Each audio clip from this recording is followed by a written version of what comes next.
সর্বম শিবময়ম শিবানন্তা শিবকৃপানন্তা। আমরা বৃহস্পতির নক্ষত্র পরিবর্তন নিয়ে আলোচনা শুরু করেছি যে অগস্ট মাসের 20 তারিখে রোহিণী নক্ষত্রকে অতিক্রম করে মৃগশিরা নক্ষত্রে দেবগুরু বৃহস্পতির সঞ্চার হবে এবং এই মৃগশিরা নক্ষত্র কিছু বৈশিষ্ট্য নিয়ে আমরা আলোচনা করেছি যে এই মৃগ, এই যে পশু, তার যে কিছু বিশেষ প্রতীক হওয়ার বৈশিষ্ট্য এবং কিভাবে সে আমাদের মানব জাতির সঙ্গে তার সম্পর্ক, এবং মৃগশিরা তার যে মাথাটা, এই মাথার যে এসেনশিয়াল ডিটেলসগুলো, এই জায়গা নিয়ে আমরা আলোচনা করেছি। এবং মৃগর যে একটা চঞ্চলতা, মৃগ সবসময় একটা রেস্টলেস, অস্থির, সে সবসময় ডান দিক বাঁ দিক তার মাথা ঘুরছে। কেন না সে ভীত হয়ে থাকে যে তাকে হয় শিকারী, নয় বাঘ, নয় চিতা, নয় সিংহ তাকে আক্রমণ করবে, তাকে ভক্ষণ করবে। তো এই যে প্রেডেটর ফিয়ার, এই প্রেডেটর ফিয়ারটাই মানব জীবনের একটা মৌলিক ভীতি, যে মানুষও কিন্তু এই মৌলিক ভীতিতে সারাক্ষণ তার মধ্যে একটা ত্রাস সঞ্চার হয়ে থাকে যে জীবনের সমস্ত কিছুর সমাপ্তি এবং ফাইনালি জীবনের সমাপ্তি। এই মৃগশিরা নক্ষত্রের সঙ্গে বৃহস্পতির যে যোগসূত্রটা, সেটা কিন্তু ভীষণ গভীর। এবং বৃহস্পতি আমাদের দেবগুরু, আমাদের ত্রাণকর্তা, আমাদের প্রোটেক্টর। সে আমাদের এই সমস্ত ভয়, ভীতি, ইগনোরেন্স, অজ্ঞানতা থেকে রক্ষা করতে পারে। এই জন্য বৃহস্পতির মৃগশিরা নক্ষত্রে সঞ্চারটা অত্যন্ত গুরুত্বপূর্ণ এবং আমাদের জন্য লাভজনক হতে পারে। মৃগশিরা নক্ষত্রের যে বৈশিষ্ট্য, তার সঙ্গে বৃহস্পতির একটা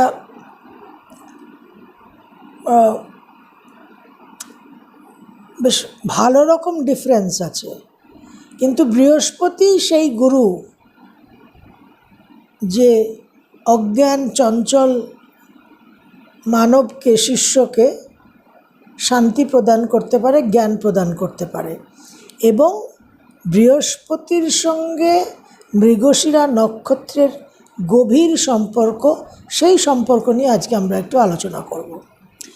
দেখুন, এই মৃগশিরা নক্ষত্রের মতো চঞ্চল হয়ে, অস্থির হয়ে, অধৈর্য হয়ে শুধু রাশি ফল কী হবে আমার মেষ থেকে মীন, এই চঞ্চলতা, অধৈর্য ভাবকে কিন্তু ত্যাগ করতে হবে।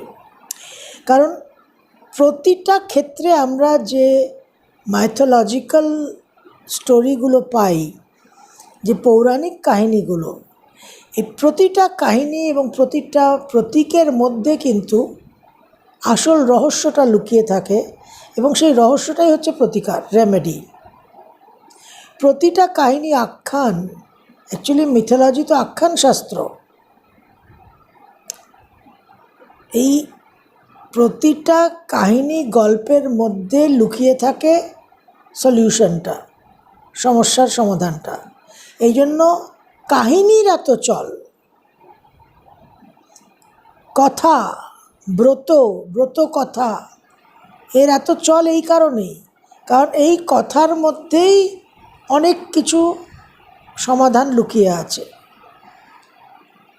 মন্ত্র কঠিন, সংস্কৃত উচ্চারণ কঠিন, খুব সাধারণ মানুষের জন্য এই ব্রত কথায়, নানান কাহিনীর মধ্যেই সব ঔষধি প্রদান করা আছে। তো সেই জন্য মিথোলজিক্যাল স্টোরি, আমরা ছোটোবেলায় বাচ্চাদের আমরা কী করি, বাচ্চারা যে বড় হয় তাদের তো স্টোরি টেলিং, গল্প দাদুর আসর, দিদা দাদুর কাছে, গ্র্যান্ড প্যারেন্টসদের কাছে গল্প শোনাটাই তো তাদের বড় হয়ে ওঠার একটা খুব বিশেষ অঙ্গ। রূপকথার কাহিনী, fairy tales, mythological stories, Ramayana Mahabharata, Panchatantra, এই সমস্ত যে দাদু দিদার কাছ থেকে বাচ্চারা শোনে, এই শোনার মাধ্যমেই তো তাদের বেড়ে ওঠা। তো বৃহস্পতির সঙ্গে মৃগশিরা নক্ষত্রের একটা অন্যরকম সম্পর্ক আছে। কি সম্পর্ক না, এই মৃগশিরা নক্ষত্রকে প্রথমত ভগবান শ্রীকৃষ্ণ গীতাতে বলছেন মাসানাম মার্গশীর্ষোহম। উনি অনেক কিছু সঙ্গে নিজেকে আইডেন্টিফাই করেছেন, ফল ফুল গাছ, পাহাড় পর্বত, রাস্তা, গ্রহ ইত্যাদি। তার মধ্যে উনি বলছেন যে মাসের মধ্যে আমি হচ্ছি মার্গশীর্ষোহম। এই মার্গশীর্ষ যে মাস, এর আরেক নাম হচ্ছে অগ্রায়ণী, এবং মৃগশিরা নক্ষত্রের আরেকটি নামই হচ্ছে অগ্রায়ণী, যে অঘ্রাণ মাস। এই অঘ্রাণ মাস অত্যন্ত তাৎপর্যপূর্ণ, কারণ এই অঘ্রাণ মাসে রাম সীতা এবং শিব পার্বতীর বিবাহ সম্পন্ন হয়। এখানে এই যে অঘ্রাণ মাস, হিসেব মতো এই টাইমটাতে কিছু প্লাস মাইনাস পুরনো প্রাচীন যুগের ক্যালেন্ডার এখনকার ক্যালেন্ডারের কিছু তারতম্য হয়, কিন্তু এই সময়টা আর আরেকটা সময় আমাদের এই জুন জুলাই মাস, তা আষাঢ় শ্রাবণ, জ্যৈষ্ঠ আষাঢ় শ্রাবণ, এই সময়টা স্পেসিফিক্যালি জ্যৈষ্ঠ আষাঢ়, এই দুটো সময় একটা বিশেষ রথযাত্রা হয় ভারতবর্ষে। আমরা পুরী জগন্নাথ ধামের রথযাত্রা নিয়ে সবাই অবগত জানি, কিন্তু এই পুরীর রথযাত্রা ছাড়াও দক্ষিণ ভারতে চিদম্বরমের নটরাজ মন্দিরে রথযাত্রা হয় বছরে দুবার। 2024-এ 11ই জুলাই হয়ে গেছে একটা রথযাত্রা, আগামী রথযাত্রা হচ্ছে 12ই জানুয়ারি 2025, ওই অঘ্রাণ পৌষ, ওটা ক্যালেন্ডারটা একটু প্লাস মাইনাস হয়। এই রথযাত্রাটা অত্যন্ত গুরুত্বপূর্ণ। এই রথযাত্রাতে বিশেষ রুদ্রাভিষেক হয় নটরাজ মূর্তির। এই যে নটরাজের যে চিদম্বরম টেম্পলের যে অবস্থানটা, এই অবস্থানটা ডাইরেক্টলি লিঙ্কড, যোগসূত্র ডাইরেক্ট কানেকশন হচ্ছে মৃগশিরা নক্ষত্রের সঙ্গে। আমরা যদি চিদম্বরম মন্দির থেকে আকাশে সোজা সরল রেখা একটা টানি, তাহলে আমরা গিয়ে ওই মৃগশিরা নক্ষত্রের ক্ষেত্রে, যেটাকে ওরায়ন বেল্ট বলা হয়, সেখানে গিয়ে পৌঁছব। এবং এই ওরায়ন বেল্টের সঙ্গেই ম্যাপিং করা কিন্তু পিরামিডস অফ গিজা। তো বৃহস্পতি আকাশতত্ত্ব আর পঞ্চভূতলিঙ্গমের যে 5টা পঞ্চতত্ত্বের যে শিবক্ষেত্র আছে, তার মধ্যে চিদম্বরম নটরাজ ক্ষেত্রটা হচ্ছে আকাশতত্ত্ব, এবং এই আকাশতত্ত্বের সঙ্গে ডাইরেক্ট কানেকশন হচ্ছে মৃগশিরা নক্ষত্রের আকাশে। একটা মিথোলজিক্যাল কাহিনী আছে, পৌরাণিক কাহিনী, যে ব্রহ্মা স্বয়ং তার কন্যার প্রতি আকৃষ্ট হয়ে কন্যাকে চেজ করেছিলেন, তারপর শিব সেখানে ইন্টারভিন করে ব্রহ্মাকে থামিয়ে সেখানে মৃগশিরা নক্ষত্র স্থাপন হয়। এই জন্যই ওরায়ন বেল্টটাকে হান্টার স্টার বলা হয়। তো এই যে ওরায়ন বেল্ট, যেখানে আমরা গিজা পিরামিডস পাই, পিরামিডে যারা গেছেন ইজিপ্টে তারা জানেন, যারা যাননি তারাও জানেন, পিরামিডের সামনে একটা বিচিত্র জন্তু থাকে, তার নাম হচ্ছে স্ফিংস, SPHINX, স্ফিংস। আকাশতত্ত্বের নটরাজ মন্দিরের চিদম্বরমের যে ক্ষেত্র, সেখানে যদি যান, সেখানেও এরকম দেওয়ালে স্ফিংসের মতো প্রাণীর কার্ভিং দেখবেন, পাথরের মূর্তি। নাম হচ্ছে মৃগপুরুষ, মৃগশিরা নক্ষত্র, মৃগপুরুষ। বলা হয় যে এই মৃগপুরুষের উল্লেখ আমরা মহাভারতে পাই, যেখানে পাণ্ডবরা রাজসূয় যজ্ঞ করছিল, সেখানে ভীমকে পাঠিয়েছিলেন যুধিষ্ঠির ওই মৃগপুরুষকে আনার জন্য।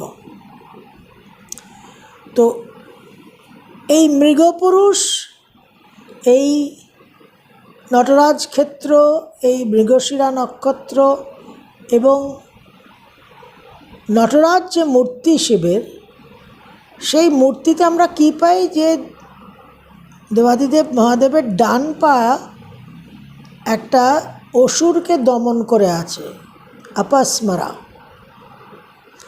এই অপস্মারা অসুর হচ্ছে স্পিরিচুয়াল ইগনোরেন্সের সিম্বল। স্পিরিচুয়াল ইগনোরেন্সটা কি? মৌলিক আধ্যাত্মিক বিষয়ে অজ্ঞানতাটা আমাদের কি? যে আমরা এই যে জগৎ, জায়তে গচ্ছতে ইতি জগৎ, এই যে জগৎ যে ট্রানজিয়েন্ট, পরিবর্তনশীল, জীবন যে ক্ষণস্থায়ী, শরীর যে ক্ষণভঙ্গুর, এই সত্যর সঙ্গে আমরা কিছুতেই আপোষ করতে পারি না, যেটা আমরা আগের ভিডিওতে আলোচনা করেছি। যে মৃগর যে fear of death, fear of predator, মানব জীবনের সবচেয়ে বড় শিকারী হচ্ছে যমরাজ। আমাদের শিকার করার জন্য যিনি আছেন তিনি হচ্ছেন যমরাজ, ফিয়ার অফ প্রেডেটর। তো এই ল অফ লাইফ, যেটা আগের দিন আমরা আলোচনা করলাম, যে মৃত্যু আর খিদে, এই দুটো হচ্ছে এসেনশিয়াল লজ অফ লাইফ। খিদের কারণেই জীবন, খিদে না থাকলে দ্যার ইজ নো লাইফ। আর মৃত্যুটা হচ্ছে একদম নন নেগোশিয়েবল। এবং এইটা যতক্ষণ না মানুষ জানছে, বুঝছে, স্বীকার করছে, গ্রহণ করছে, ততক্ষণ সে মৃত্যুর ওপারে অমরত্বের দিকে, অনন্ত শাশ্বতর দিকে তার ক্রসওভার জার্নি হবে না। এবং অমরত্ব, অনন্ত শাশ্বত, ইনফাইনাইট, এটার্নাল মানে এও নয় যে এই নশ্বর ক্ষণভঙ্গুর দেহ ইমর্টাল হয়ে যাবে। সেটা কিন্তু ঋষি অরবিন্দর ফিলসফিতে নেক্সট লেভেল অফ এভলিউশনে হবে, বা আরও দুটো স্টেপ লাগবে এভলিউশনের পর্ব। তো এই যে নটরাজ যে অপস্মারাকে দমন করে আছে, এই অপস্মারা হচ্ছে আমাদের ইগনোরেন্স, যে অজ্ঞানতার কারণে আমাদের ভয়, আমাদের ভীতি। যে এই গেল গেল গেল গেল গেল, ওই হরিণের সারাক্ষণ চঞ্চল চপল মাথা নড়ছে, এই বুঝি চিতা এলো, এই বুঝি বাঘ এলো, এই বুঝি সিংহ এলো, এই বুঝি শিকারি এলো, এই বুঝি রাজা দশরথ এলো, এই বুঝি রাজা পাণ্ডু এলো। তো এই যে শিকার হওয়ার ভয়টা, শিকার হতেই হবে, কারণ আমরা আগের দিন আলোচনা করেছি জীব জীবস্য জীবনম। তো বৃহস্পতি এখানে বিশেষভাবে কানেক্টেড মৃগশিরা নক্ষত্রের সঙ্গে ওই চিদম্বরম ক্ষেত্র মাধ্যমে, এবং এই বৃহস্পতি এই দেবাদিদেব মহাদেব এই আকাশতত্ত্ব আমাদের এই ভয় ভীতি ত্রাস অজ্ঞানতা থেকে দূর করতে পারে। এবং মৃগশিরা নক্ষত্রে বৃহস্পতির অবস্থানটা ডাইরেক্টলি মৃগশিরা নক্ষত্রের ডিফিকাল্টিসগুলো সংস্কার হতে পারে, রিডিউস হতে পারে। যার মৃগশিরা নক্ষত্রে চন্দ্র আছে, লগ্ন আছে, রবি আছে, বা অন্যান্য গ্রহ আছে, বা বৃহস্পতি আছে, সেখানে আমাদের সাধারণভাবে যা চেতনা স্তর, তাতে একটা খুব high level of ignorance, high level of disturbance আমরা অনুভব করি। জেনারেলি মৃগশিরা নক্ষত্রে একটা কনজুগাল ডিসহারমনি দেখা যায়। দাম্পত্য জীবনের সমস্যা প্রায় 90% কেসেসে দেখা যায়। একটা দাম্পত্য জীবনের ডিসলয়্যালটি, ডিসঅনেস্টি দেখা যায়। তো এই জায়গাগুলোর কারণ হচ্ছে আমাদের অজ্ঞান, আমাদের চেতনার লেভেলটা। তো সেখানে এই বৃহস্পতির অবস্থান, এখন বৃহস্পতি হচ্ছে এক্সপ্যানশনের গ্রহ, বৃদ্ধির গ্রহ। তো এই বৃহস্পতি আপনার জন্মছক অনুযায়ী আপনার সমস্যাকে বৃদ্ধি করে দিতে পারে যদি সঠিকভাবে হ্যান্ডেল না হয়। যদি এই মৃগশিরা নক্ষত্রে এই মৃগর মতো যদি কী হবে রাশিফল নিয়ে শুধু মাথা খারাপ করেন, আর সমাধানের দিকে, ট্রানজিট এনার্জিটাকে ইউজ করার দিকে যদি মনোনিবেশ না করেন, তাহলে যা অসুবিধা আছে, যা নেগেটিভিটি আছে, সব বিশেষভাবে বৃদ্ধি পাবে। কিন্তু যদি ঠান্ডা মাথায় এই চিত্ত চাঞ্চল্য, চিত্তবৃত্তি নিরোধ, এই মৃগর কথা ভেবেই বোধহয় পতঞ্জলি লিখেছিলেন। কারণ পতঞ্জলির মতোই আরেকজন বিশেষ বড় মাপের সিদ্ধপুরুষ ঋষি ছিলেন, তার নাম ব্যাঘ্রপদ। এই ব্যাঘ্রপদই কিন্তু মৃগপুরুষ, এই বিশেষ শিবের সাধক ছিলেন, শিবের বর প্রাপ্ত হয়েছিলেন। ওই স্ফিংস, ওই যে মৃগপুরুষ, তার পাটা বাঘের পা, নাম হচ্ছে ব্যাঘ্রপদ। তো এই মৃগশিরা নক্ষত্রের যে টার্ময়েল, টার্বুলেন্সটা, আগের দিনও বলেছি, রোহিণী, মৃগশিরা, আর্দ্রা, এই বেল্টটা ভেরি স্ট্রং এনার্জি, কারণ এটাই ওরায়ন বেল্ট। ইজিপশিয়ানরা মনে করতেন ওই যে গিজার পিরামিডে সব মৃতদেহ রাখা থাকতো ফারাওদের, তাদের এটাই বিশ্বাস ছিল, ইট ওয়াজ দেয়ার স্পিরিচুয়াল বিলিফ, যে ফারাওয়ের, তার রাজার যে আত্মা, সে ওইখান থেকে ডাইরেক্ট ওরায়ন বেল্টে তার যাত্রা হবে, ওইটাই স্বর্গ, ওটাই রেলম অফ দ্য ডিভাইন। এবং আমাদের এখানে ভারতবর্ষেও এই চিদম্বরমের সঙ্গে ডাইরেক্টলি কানেক্টেড হচ্ছে ওরায়ন বেল্ট, মৃগশিরা নক্ষত্র। তো এইটা আমাদের বিশেষভাবে গুরুত্বপূর্ণ একটা ট্রানজিট। এটা বিশেষভাবে আমাদের সহায়তা করবে এবং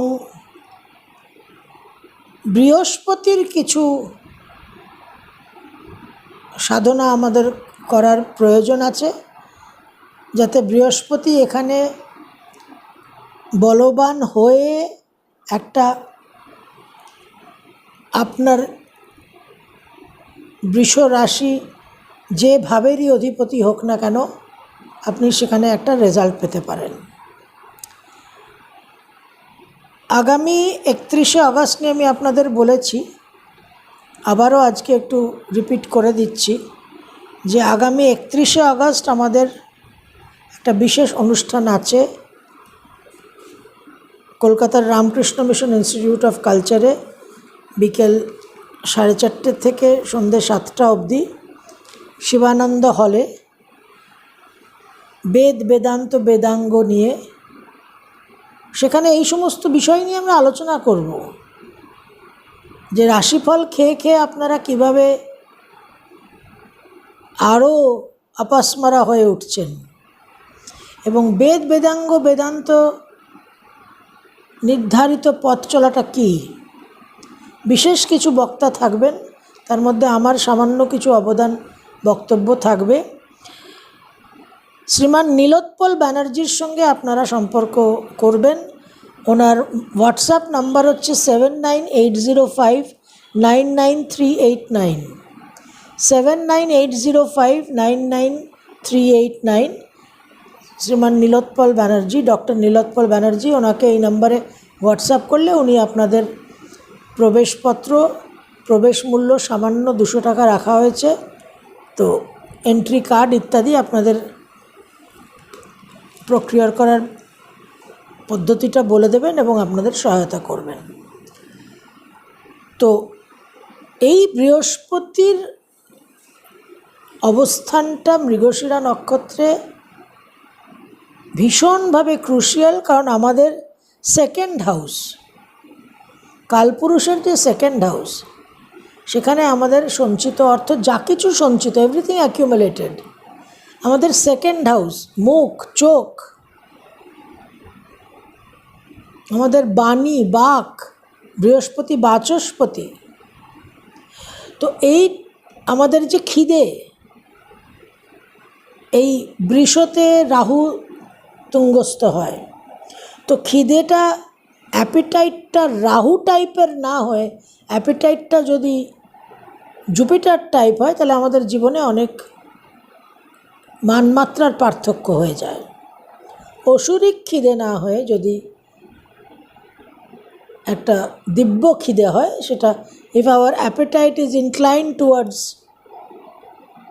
the divine food, যে ফুড ফর থট আমরা বলি, মনের মধ্যে কি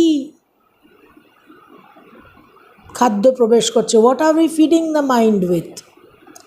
তো সেই জন্য এই সমস্ত বিষয়গুলো অত্যন্ত গুরুত্বপূর্ণ। এবং রোহিণী আর মৃগশিরা দুটো পরপর নক্ষত্রের সঙ্গে ভগবান শ্রীকৃষ্ণের ঊর্জা কানেক্টেড আছে। রোহিণী ওনার জন্ম নক্ষত্র, আর মৃগশিরা নক্ষত্রকে তো উনি বলেই দিয়েছেন, উনি ঘোষণাই করে দিয়েছেন, মাসানাম মার্গশীর্ষোহম। তো একটা এই ভগবান শ্রীকৃষ্ণের যে প্রধান মৌলিক বক্তব্য, নির্মোহ হওয়া, যে কারণে এই নক্ষত্রের যে পুরুষার্থ সেটাও কিন্তু মোক্ষ। যে এই জাগতিক জগতে there is nothing permanent.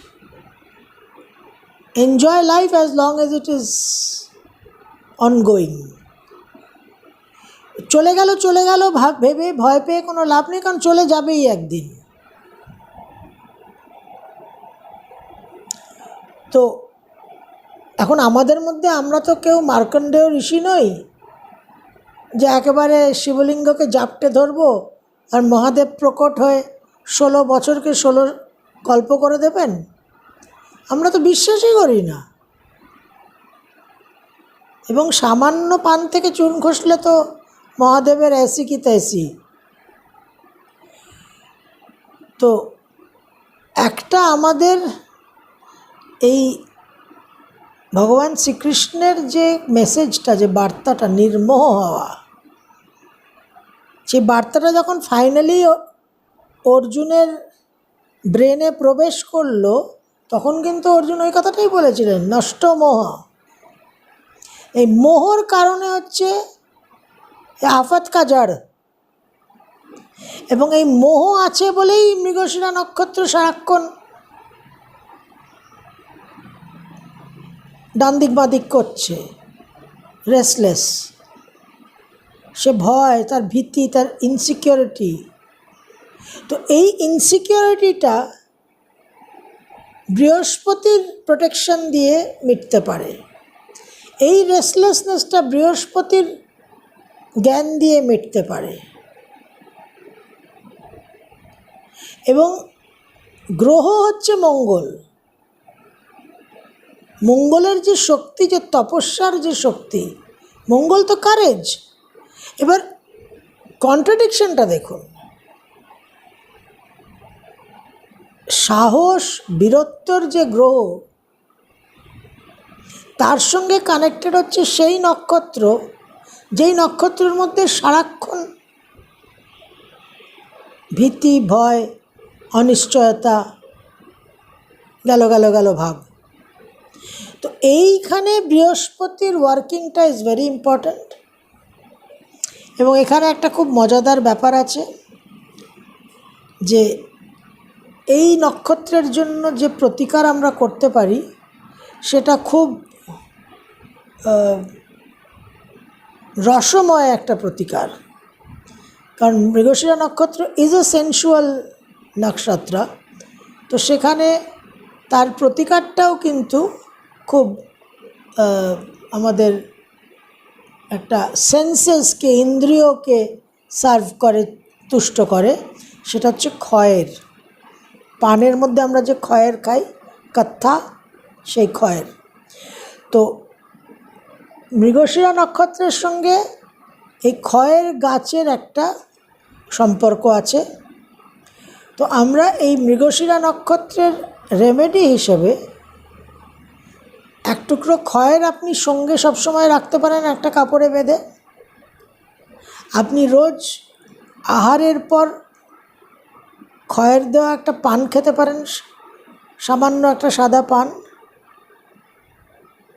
আর বাড়ির